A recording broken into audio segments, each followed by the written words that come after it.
Hi hello welcome to cute corner. நம்ம இன்றைக்கி மோர் குழம்பு எப்படி பண்ணுறதுன்னு பார்ப்போம். இது வடை போட்ட மோர் குழம்பு எப்படி பண்ணலான்னு பார்க்கலாமா? அதுக்கு தேவையான பொருட்கள்: இந்த மோர் குழம்பு மசாலாவை ஊற வச்சுப்போம். தனியா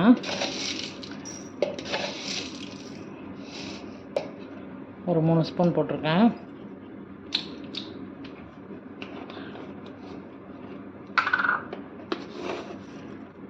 ஜீரகம் ஒரு 1.5 டேபிள் ஸ்பூன் போட்டுக்கலாம்.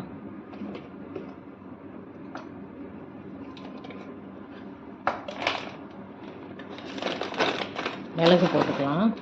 மிளகு ஒரு டேபிள் ஸ்பூன் மிளகு போட்டுக்கலாம்.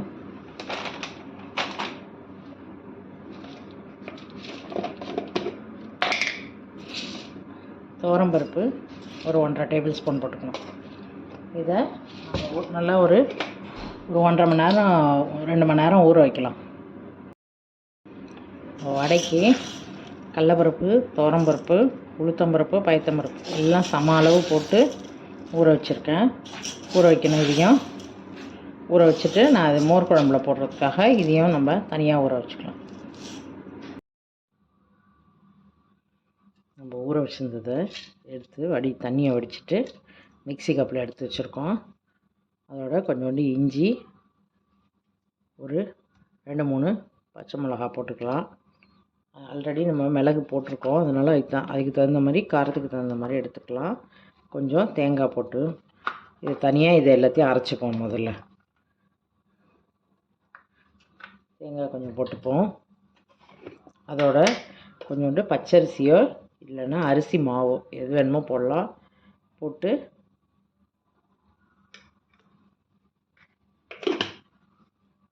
இது தனியாக அரைச்சி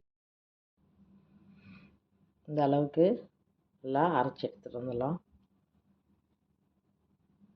அப்படின்னா நல்லா நைஸாக தான் அரைச்சிருக்கேன். அந்த அளவுக்கு நல்லா அரைச்சி எடுத்துகிட்டு வந்துடும். இதை எடுத்து தனியாக வச்சுக்கலாம். இப்போ ஒரு மிக்ஸி ஜாரில் நான் ஒரு 7-8 மிளகா எடுத்து வச்சுருக்கிறேன். சேப்பு மிளகா எடுத்து வச்சுருக்கேன். நீங்கள் பச்சை மிளகா கூட போட்டுக்கலாம். நம்ம இப்போ வடைக்கு அரைக்க போகிறோம். கொஞ்சோண்டு பெருங்காயம் போட்டுக்கிறேன். அதுக்கு தேவையான அளவு நம்ம உப்பு போட்டுப்போம். இந்த வடைக்கு தேவையான அளவு உப்பு போட்டுப்போம்.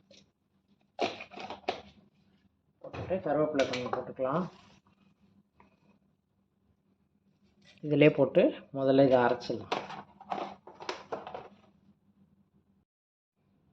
இந்த அளவுக்கு அரைச்சி எடுத்துக்கலாம். இதில் இப்போ நம்ம பருப்பெல்லாம் போட்டுடலாம்.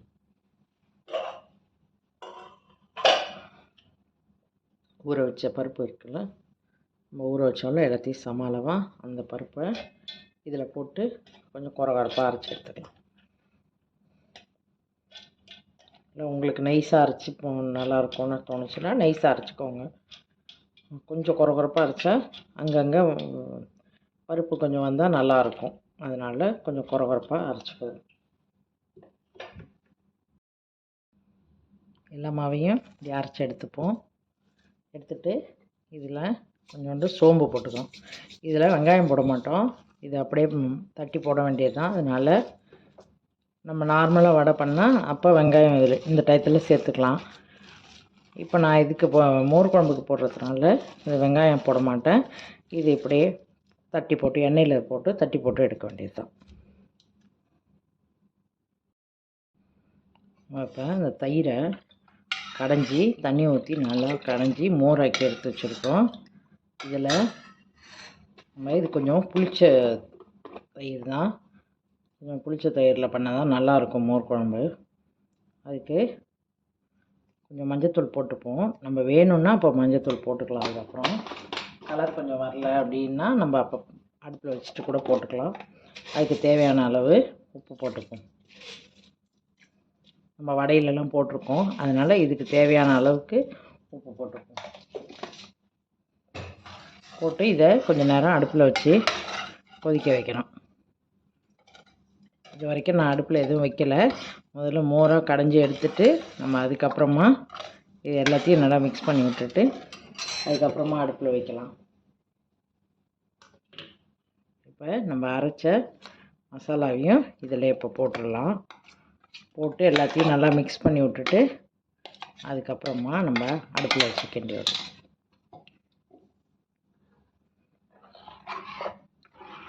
எல்லாத்தையும் நல்லா ஒன்றா சேர்ந்து வர அளவுக்கு எல்லாத்தையும் நல்லா இது பண்ணிடலாம்.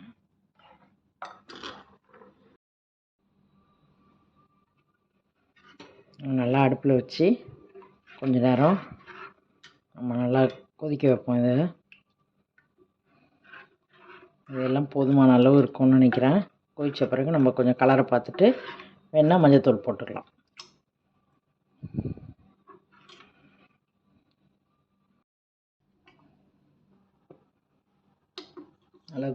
ஓரளவுக்கு நம்மளுக்கு நல்லா கொதிச்சிடுச்சு. ரொம்ப நேரம் கொதிக்க விட வேண்டாம். அதனால் இந்த அளவுக்கு இதை கொதிக்க வச்சுருவோம். நான் அதுக்கப்புறம் மஞ்சள்தூள் எதுவுமே போடல, போட்டதே கரெக்டாக இருக்குது. அதனால் இந்த கலர் நல்லா வந்திருக்கு, போதும். இது அப்படியே நம்ம எடுத்து வச்சுட்டு எண்ணெயை வச்சு வடையை பொரிப்போம். எண்ணெய் காஞ்சிடுச்சு. இப்போ நம்ம அதில் வடையை போட்டு தட்டி எடுத்துக்கலாம்.